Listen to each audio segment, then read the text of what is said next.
Hey guys, Mike here. November is upon us, and I'm feeling the spirit of the upcoming holidays a little early. So here's the deal. This month, I put together a little contest for you to enter. Follow these 2 simple steps. Step number 1, follow me on Instagram at RoadStoriesMike. Step number 2, comment on any of my pictures, and in the comment, tag 10 of your friends that you think will enjoy the show. That's it. By doing that, I'm going to send you the gated shift knob keychain that I've been blabbing on about. But wait, there's more. Every person that follows the aforementioned steps will be entered to win a detail kit from Maguire's that includes their gold class car wash, clay bar kit, tire shine, and so much more. It's a 12-piece kit. It's rad. I'll announce the winner on my Instagram on December 1st, and that's all I've got. Enjoy my interview with YouTube personality Tavarish. Cheers.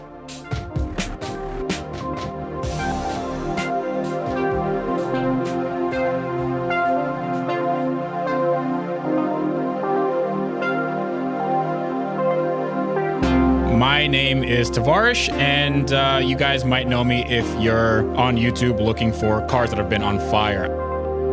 I have a YouTube channel, and I'm currently rebuilding a Lamborghini that I bought at a salvage auction, which was on fire. So I rebuilt the entire thing in my garage. It has twin turbos, 6-speed manual transmission, and it's just been a real delight and a labor of love. I also have lots of other cars, one of which is Tyler Hoover's F355 Spider that has been also in a fire, but it should be a lot of fun to rebuild that as well, and that's the sort of stuff I do. I love to rebuild cars, give them a new lease on life, modify them a little bit, drive them, and just experience the different sorts of platforms and cars that we all think that we want when we're kids. Let's start with the name, because where I'm from, that means something. Is there any meaning behind the name? Of course. So I'm originally from Russia. I was born in Russia, the Soviet Union. Tavarish means comrade, friend, that sort of thing. I had an idea to do it when I was 12, and since I don't have an imagination, I kind of just stuck with it. So it just became my online persona, and that's why I chose that. I mean, Tavarish is also not the correct way of phonetically spelling it. It should be Tovarisch. That's usually how people write it out, but Tavarish just seemed a little bit more phonetically interesting, just as far as the word, the way I spell it, Tavarish. But yeah, we're not getting into any hot grammar talk, so that's pretty much the etymology of my name. So I'm from the Soviet Union too. I was born there. Oh, cool. I don't remember much, but I do remember that we didn't know too many people with the last name Hernandez. Yes. How did someone with the last name Hernandez end up in the Soviet Union? So my dad's from Dominican Republic, and he met my mom when he was going to school there as a foreign student. Mm-hmm. So my mom was going to university, and then he attended university there as well. So that's kind of how they got together. He didn't have a ton of opportunity in the Dominican Republic in the 80s, as you can probably imagine, and he had to go to the Soviet Union to get a little more opportunity. So that's how much opportunity there wasn't. Mm-hmm. So then he met my mom, and then we kind of that's how I became a thing. That's a hell of a story. I'm thinking Tavarish, but then there's Freddy Hernandez. Yeah. I was trying to figure it out, but I got it now. Yeah. So, I mean, Russian is my first language. I have a Russian wife. We speak Russian all the time. So it's just one of those things that kind of permeates whether or not, I've been living in the States since I was 3, but, Russian was still my first language and kind of culturally very ingrained in that sort of thing. Well, okay. Again, I wasn't really expecting that. So where are you from? What city? So I was born in a little town called Novomoskovsk, meaning New Moscow. So it's about 4 hours away from Moscow itself. Most of my most of my family, the ones that are in Russia, they live in a town called Rzew.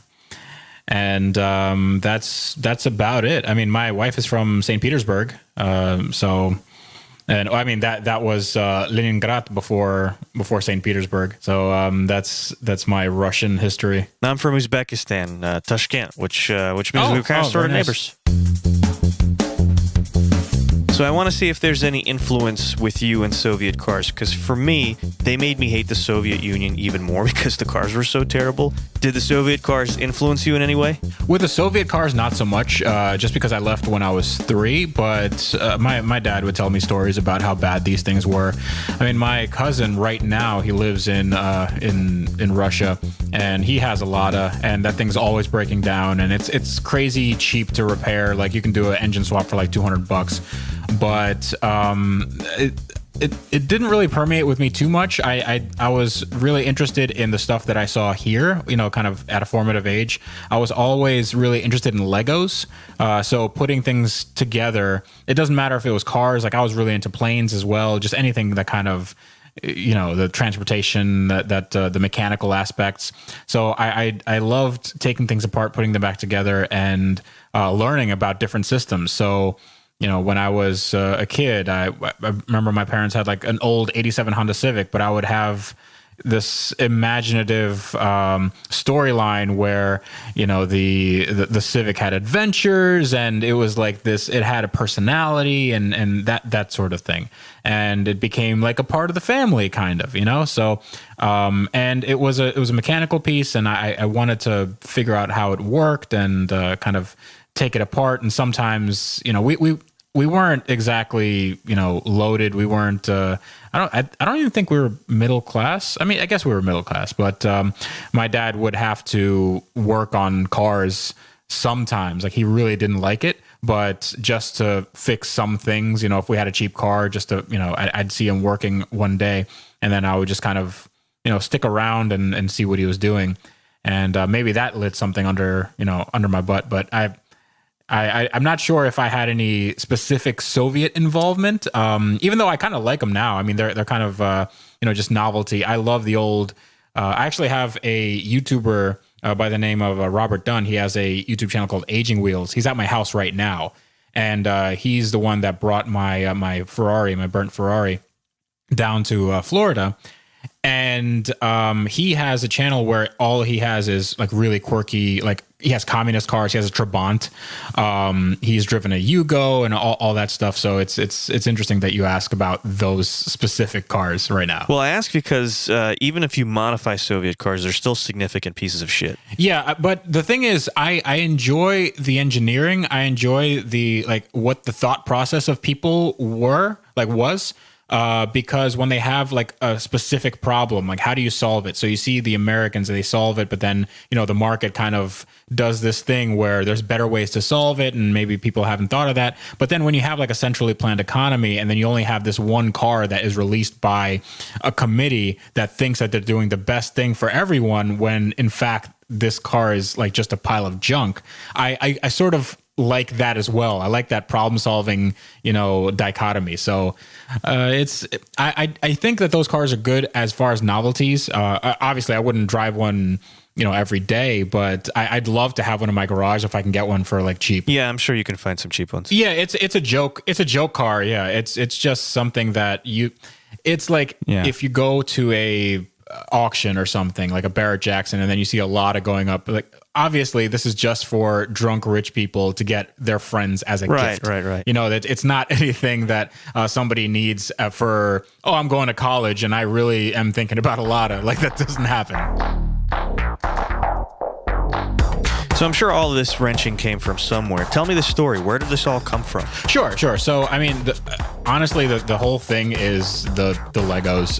I was drawn to them since I can't even remember how old I was. I am staring right now at a Lego Saturn V set that I have yet to put together. And behind me, I have a Lego Bugatti Chiron and a Lego Porsche 911 GT3 RS. So it's still like, I still get that tingle when I go to the Lego store and I see something that I like. So it's just putting stuff together. You have all the components in front of you, and then it's up to you to make it. And you can make it your own. You can, have your own little touches on it. You can make it something completely different. And I think that's what I liked. And I just applied that to cars. I apply that to different things. I mean, before I could drive, I was into guitars. So guitars were another kind of avenue, because you can do a lot of customization to guitars, to have them sound differently, to have different hardware, and then have them look differently. So there's a lot of parallels to that. So, and then it just kind of naturally went into cars when I can drive, because that is also, there's like a freedom aspect because you can now drive. But as far as anything else, I mean, I think that the one thing that kind of got me into taking things apart, putting them back together, is the Legos. I couldn't get enough of them. I mean, anytime my parents asked me what I wanted for Christmas, it was always that. It was nothing else. So transitioning into cars, your first car, did you do anything to it? Of course, yeah. So I got my first car when I was 18. It was a little later than usual. You know, people usually get them at 16, 17.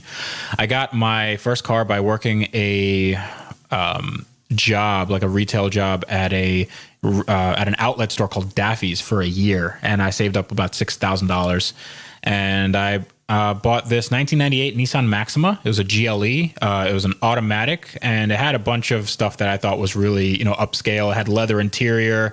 It was really nice, kind of pearl white. And this is my first car. I loved it. But I didn't really know anything about cars at the moment, so it ended up having a bad transmission. Like the transmission was going into first and third.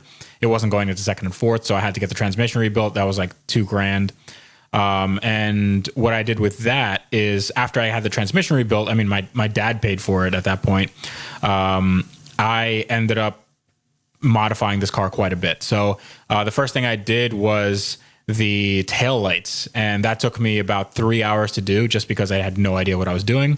Started unbolting things, and then realized that there's like a lot of silicone glue, around the tail lights, and that took me a long time to figure out. We just pull real hard and kind of get the glue around the tail light off.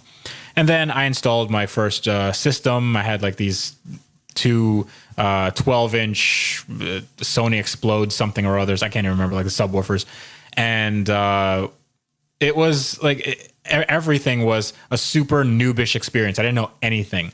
But then I started doing some more research. I went on the Maxima forums, did a bunch of reading, did a bunch of just research. And then I started kind of digging into my car. And the first major thing I did to my car was a 5-speed manual swap. And I decided to do that with the help of some friends and a $30 set of performance tools from Pep Boys. They had this, it's like the cheapest of the cheap, but it was like a 100-piece tool set, and they had it on sale.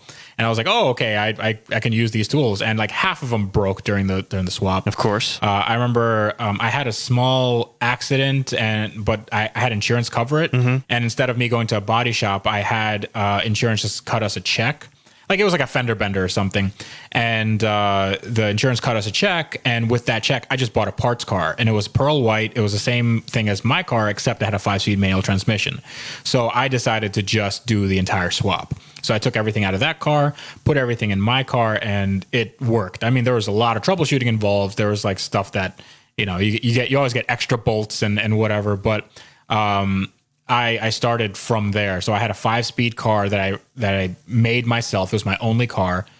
And then after that, I started doing stuff like suspension, like the exhaust. I did, strut tower bar. I did more electronics. And then I did a engine swap. That was my first engine swap. So it was a 3.5 engine swap into the Maxima, which had a 3.0 in it.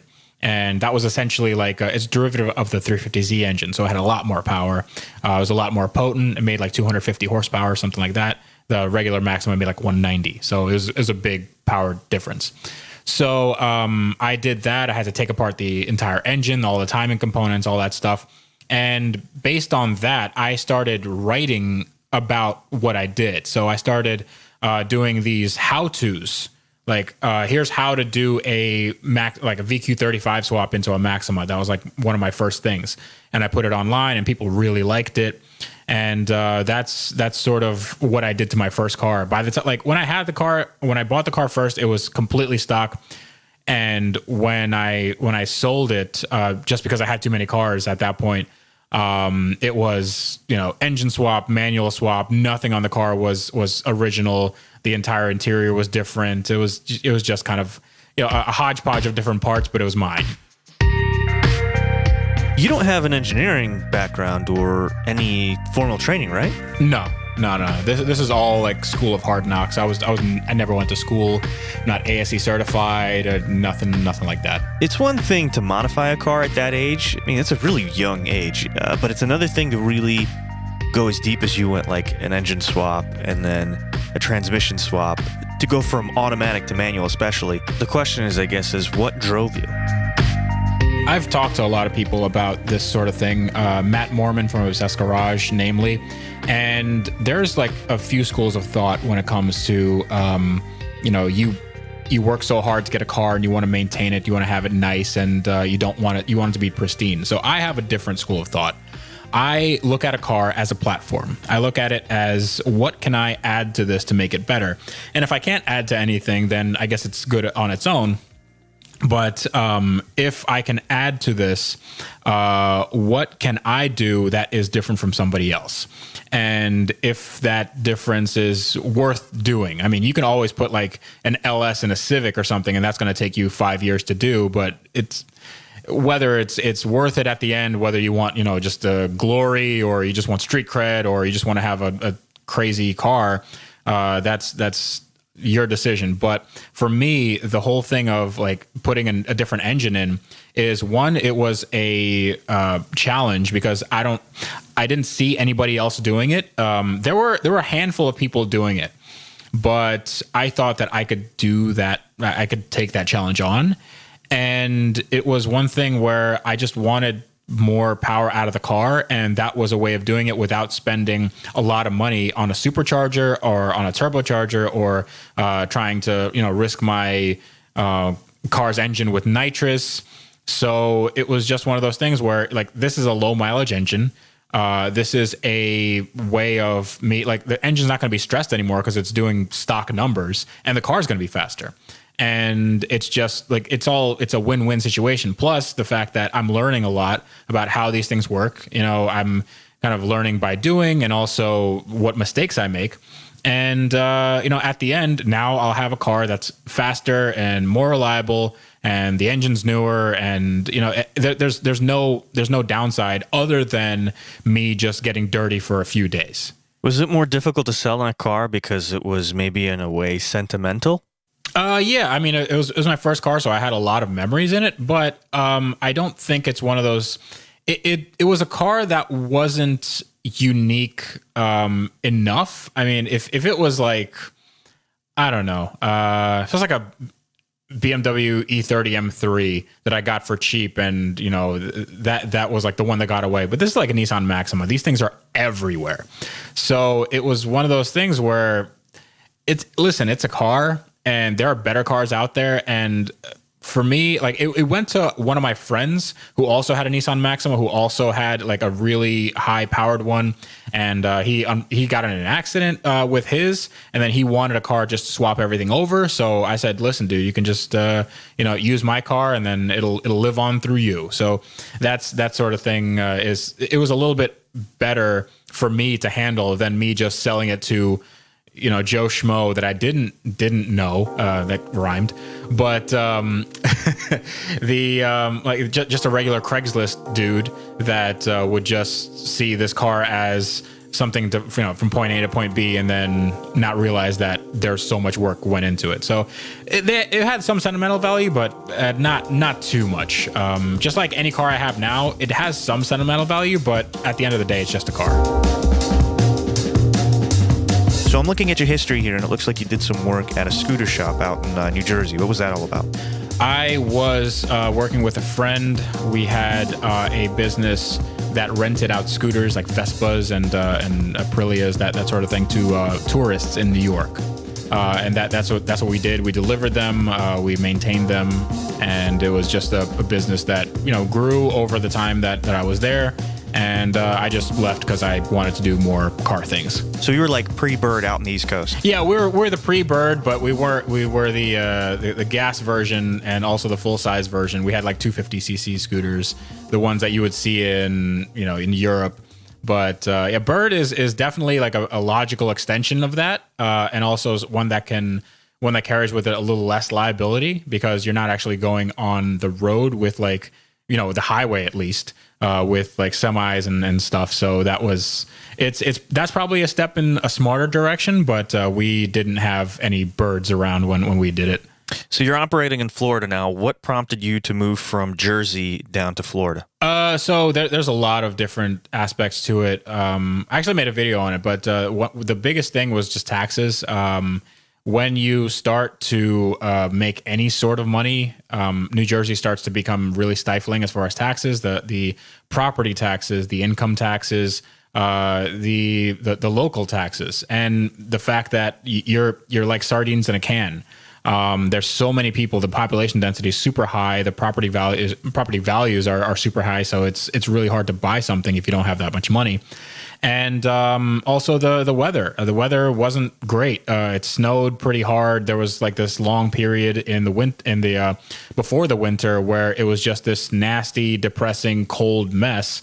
And I hated it all the time. And there was crime and whatever. So we went to Florida, and I live in Central Florida now, and I just live next to a bunch of cows and horses and stuff, and it's super quiet, and it's such a change of pace, and I actually have room for everything, and I don't have any income tax, and the property values are really manageable. Like a house like the house I have now would be worth 3 or 4 times what I paid for it. So in New Jersey.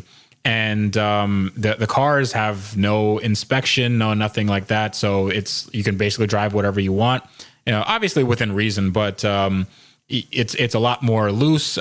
People are more courteous and friendly. And also my wife and I like to take cruises. So we try to do as much as we can. And all the cruise ports here are in Florida. So it just makes sense to do that. And plus the weather is a lot better. I mean, I can work on my car year round.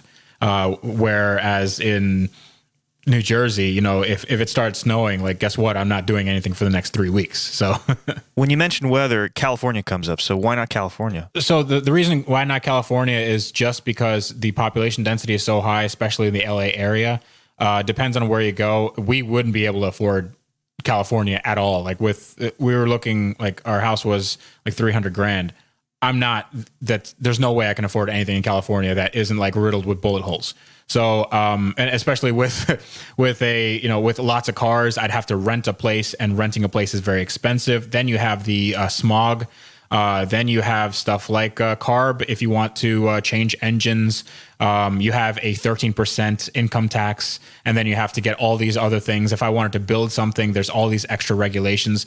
It's like I'd love to have maybe a place in California that I just kind of visit every once in a while, but there's no way I would live there. I just can't. I can't afford it. Like a lot of my friends live there and they love it, but I don't know. I can't do it. I'm not too much of a people person. I love to just stay home and just work on my cars and have everyone leave me alone. Let's talk a little bit more about Florida. I'm interested because Florida in itself, I've been there, does not have the best driving roads. And yeah, there's a car culture there, especially with Lamborghinis, like one that you're building right now, but it's a little bit further south. So without the roads, without the, I shouldn't say without the roads, I don't know. But I'm assuming without the roads like we have here in California, what's the purpose of building these cars? So we moved to Central Florida, and the place where I live, it's actually in very close proximity to the best driving roads in Florida. So Florida doesn't have many, but it does have some. And there are Florida is the flattest state, but where I live, it's actually the hilliest part. So there's some elevation. There are hills. There are chicanes, twisty roads. And these are all the roads that if you go to like a motorcycle forum, this is, when they do a cruise, they all go through this because it's, with Florida, it's less technical stuff. It's like you're not going to have the snake in LA, right? You're not going to have, Angeles Crest, but you are going to have something that is like long sweepers, kind of high speed stuff. And it's county roads. There's nobody around.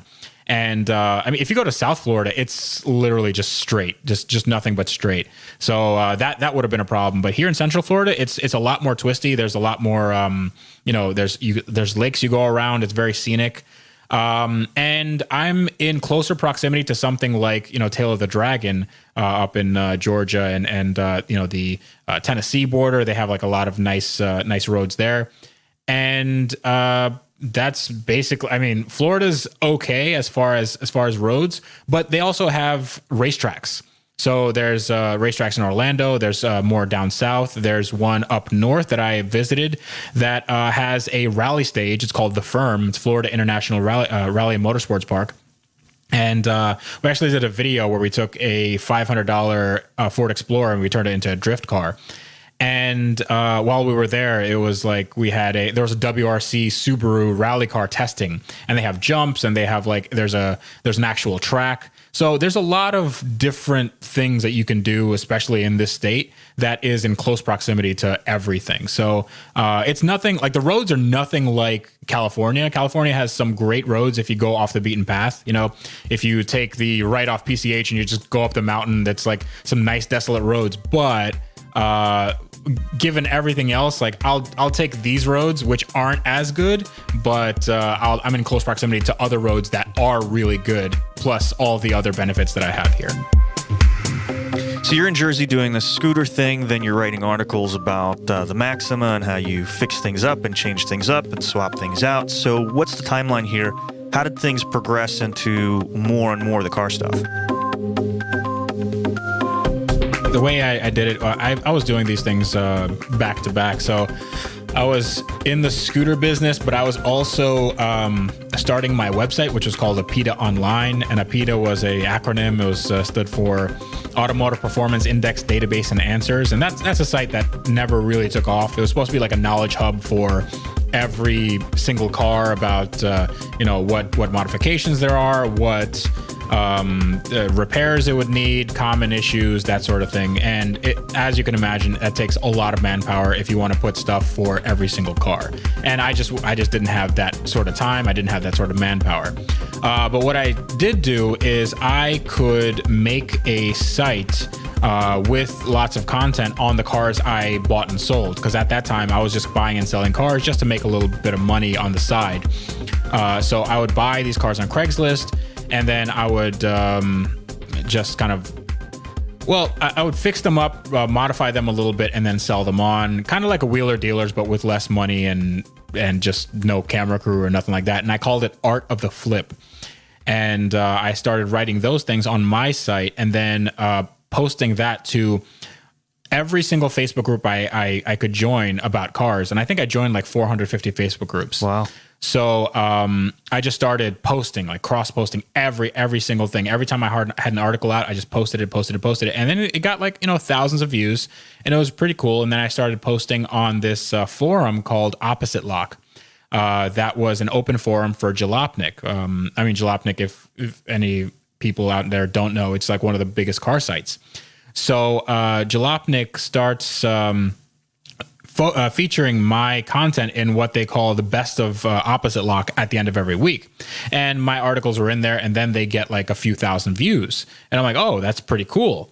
So then I write an open letter to Matt Hardigree, the editor of Jalopnik, the editor-in-chief. And I said, hey, you don't have anything like what I'm doing in your lineup. I said, if I can get in at any point, if I can just be a part of this, then I'd love to do it. I'd do it for free. So he said, in 2 weeks, he gave me an email. He said, hey, actually, we do have a position open for this new thing we're doing. It's called carbuying.jalopnik, and it's just going to be about buying cars. And they said, we have this other guy in mind, but we can kind of split it between the both of you, and we even have a budget. So would you like to do it? And I said, of course. So then I started doing car buying stuff. And then I just wrote articles about, you can buy a Porsche 911 Turbo for the price of a Honda Civic, that sort of thing, And then those became really popular, and I did Art of the Flip articles, and I did, kind of my own builds, and that kind of stemmed from there. And then from there, I started a YouTube channel, and then I started seeing that YouTube channel got more traction based on, the cars that I bought and whatnot. And then I just kind of went whole hog on the YouTube thing. So what was the first video on the YouTube thing? I don't know. I mean, I've had the YouTube channel since I think like 2009 or something, like some long span of time. But it used to be just a place where I can just put my doodles or whatever it is. And it was just a like I never had any serious content on there, but the first piece of kind of vlogging content was me taking a Nissan Titan XD to like the upstate Pennsylvania with my friend Christopher Chin, who was actually working freelance for a lot of different auto magazines right now. And he basically invited me along, and we had this adventure with this Nissan Titan XD. It was like this 5-liter diesel, and it was really cool. And we ended up like doing some off-roading. And then I just made a video about it, and then the video did okay. You know, it wasn't bad, but it was all right. And then it just kind of went from there. You know, just like what can I think of, and what's interesting, and you know, kind of throwing spaghetti at a wall and seeing what sticks. What was the car that actually started giving you traction? So I think I had I bought Doug DeMuro's old Aston Martin V8 Vantage. And I had a bunch of views from that. I had like one of my best videos view wise was like when I said, when I made the video of like, here's what Aston Martin doesn't want you to know, or something like, here's what wasn't made by Aston Martin on my Aston Martin. So underneath the key fob, like they have a leather key fob. If you rip that leather off, it says Volvo underneath. And that's one of the things that people, you know, really latched onto. They're like, oh my God, what else is on this car that's kind of like a parts bin car? So I think that got like almost 2.5 million views or more than that. I don't know. But it was that. And then I bought the cheapest SL55 AMG in the country. I bought one for $8,900. And then I basically I had a friend pick it up from Connecticut, drive it to my parents' place. I flew to my parents' place, and then I drove it back to Florida. But before that, like in the first week, I already had it. I had some parts already there. I did some installs, and then I took it to the track. I did a dyno run, and I mean the car was it performed beautifully. And right now, I mean it's in my driveway. I love that thing, and I'm planning on doing a manual swap. And I was planning on doing that a long time ago. It's just it took like a year for me to get the transmission custom made, and since then I got a bunch of other projects, and I kind of hit the back burner. So right now it's just in limbo a little bit, but hopefully I can squeeze that into some sort of realistic time frame. Talk to me about the philosophy of the build. Talk to me about what's going on in your mind, because the move to Florida was so calculated. So I'm assuming that the car builds are calculated as well. I wouldn't say calculated. I tend to be cautious with things, even though I tend to be impulsive as well when it comes to car purchases. Like the Lamborghini, I did not want to buy a Lamborghini. I was just looking on eBay at Lamborghinis, and then I saw one that really made a lot of sense. And I did some math in my head and realized that I could probably pull it off. So with something like the SL, it was $8,900. It's not a ton of money if you're looking for a car like that. So I knew that if I made enough videos about it, then it would just pay itself off, and it wouldn't owe me anything. And then I just have an SL55 that I love that style of car, and I'd have one basically for free for just the amount of time that I would spend on making some videos. And it turns out that was a pretty popular car. I got my channel off the ground. I got some subscribers and some fans, and then it just kind of went from there. What I want to do when I modify a car, it's changed a lot. Before, I just wanted to have specific components that I wanted integrated into the car, whether it be like a Bluetooth thing, or a better sound system, or kind of a crazier wheels or whatnot.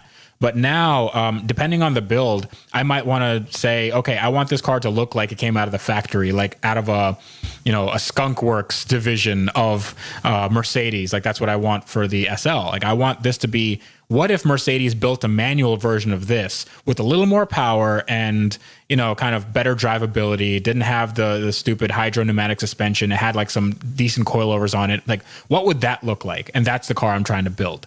But with something like the Lamborghini, that's not like Lamborghini wouldn't build this. So this would be a kind of all out, what can I do in my garage? Like what's possible without me needing like some actual help from, very high dollar machines. So like what's possible for me to do in my garage to make this car the most insane thing I can imagine.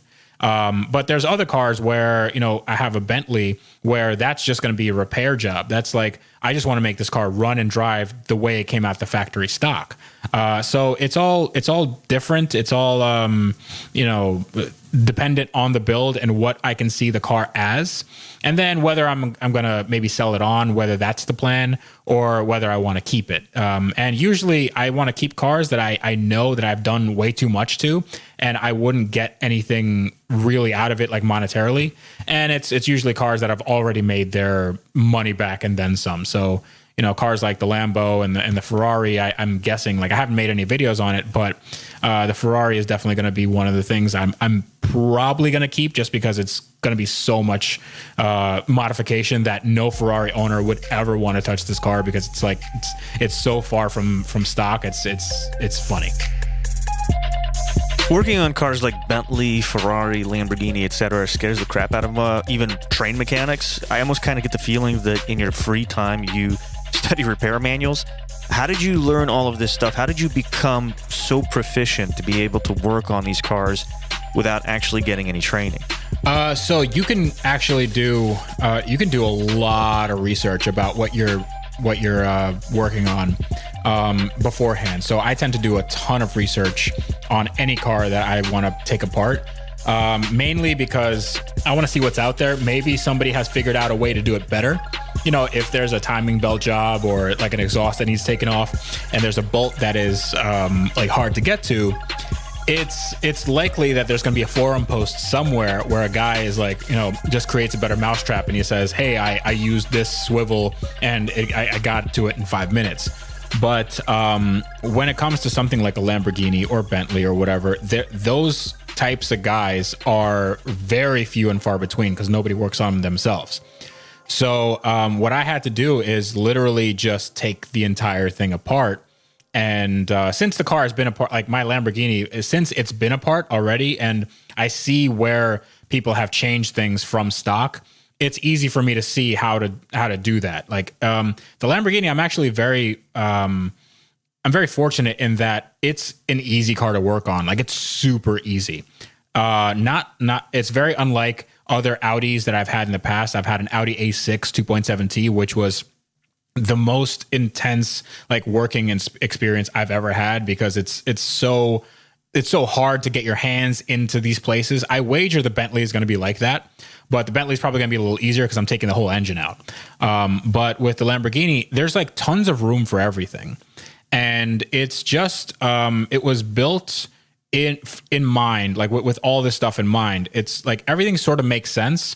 There's certain things that don't make sense. It's still an Italian car, but everything is in its place and it's easily accessible, and things sort of make sense. Like I have to take today. I made a video and it's going to be coming out tomorrow. I stripped the entire interior because I had to get to some of the wiring, but it took me like half an hour to do, like the seats, the carpet, the back, the windows, all that stuff, just to get to the fuel tanks underneath the seats.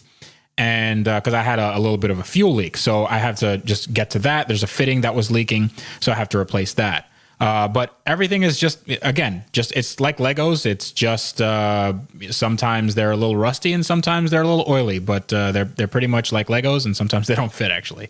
So it's it's just one of those things where you learn a lot by doing, and you don't have to take apart a Lamborghini to know how Lamborghini is taken apart. You can take apart a Civic and know most of the things to know how to take any car apart. Okay, so what you're saying essentially is I can go out and get a Lamborghini and I'll be cool if it's not working. I can fix it. Yeah, I mean it depends on what it is. There's certain things in a Lamborghini where you need a diagnostic software, like a multiplexer. You need some hardware.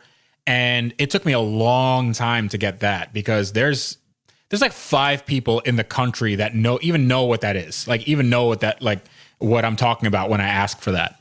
So it was very hard to hunt that down, but I finally got it, and I finally got it working. So now I have there's nothing I need to go to the dealer for. Absolutely nothing.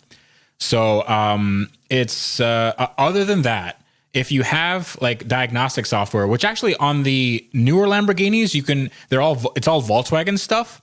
It's all Volkswagen Audi stuff. So you can actually get a diagnostic scanner that can do all that for newer Lamborghinis. It's just, I have an older one, which makes it a lot harder. So if you get a newer Lamborghini, you can work on it no problem. Like there's a lot of people that think that they're stupid expensive to do. But other than maybe some parts prices, like the labor, you can do yourself, like no problem. Okay. Understood. I'm still not going to do that. I'll leave that up to you because you've got the YouTube channel for it. Sure. What won't you work on? There's not a lot. I mean, if it interests me, then I think it's worth pursuing. Right now, the cars I have is that F355. I have my Lamborghini. I have a Mercedes-Benz S600. I have a SL55 AMG. I have a Supra, Bentley, Dodge Viper. And I think that's it. I mean, I have also my F350 dually, and I just bought a car. I'm not disclosing what it is, but I just bought a car. It is on its way. It's being imported, so that's going to be a lot of fun. And I'm working on other projects, but obviously the projects can pile up. And I do have a shop that has the space to store these things. So I don't think there's a car I wouldn't work on, but there's cars I'd rather not work on, maybe like an Audi Allroad or something, just because the payoff's not really there. But I have been approached by people like Ed Bolian, Ed Bolian from VinWiki, and he has his eye on a Bugatti Veyron, and the Veyron that famously went into the lake by a guy who was trying to evade insurance or defraud insurance. And that Veyron got taken apart, and now it's being sold for like $300,000. And he messaged me to see if I wanted to put it back together, and I said, of course. So now that I have the space for it, I have no problem in doing that. So there's nothing that I really wouldn't work on. It just depends. I mean, if it's a complete rust bucket, or if it's burnt to the point where there's nothing left, like this F355 is burnt, but the bones are still okay. It's like the plastic parts might have melted and it looks kind of bad, but I think the engine should be fine, and the interior can all be, replaced and whatnot, and the car should be okay when it's all said and done. But if we're talking about like deep structural damage and like the body's melted and stuff, like I wouldn't want to touch that. So that's probably where I draw the line. That and like a lot of rust. But if it's a mechanical problem, then that's really not an issue for me. The Road Stories podcast is recorded, mixed, and produced by Michael Senderovich. Original music is provided by Clarence in the Road Stories project. You can find more music by Clarence by going to soundcloud.com/Clarence Los Angeles. If you like this podcast, please leave us a review. It helps the show greatly. And lastly, if you would like to support the show on Patreon, please visit us at patreon.com/The Road Stories podcast. Thanks so much for listening.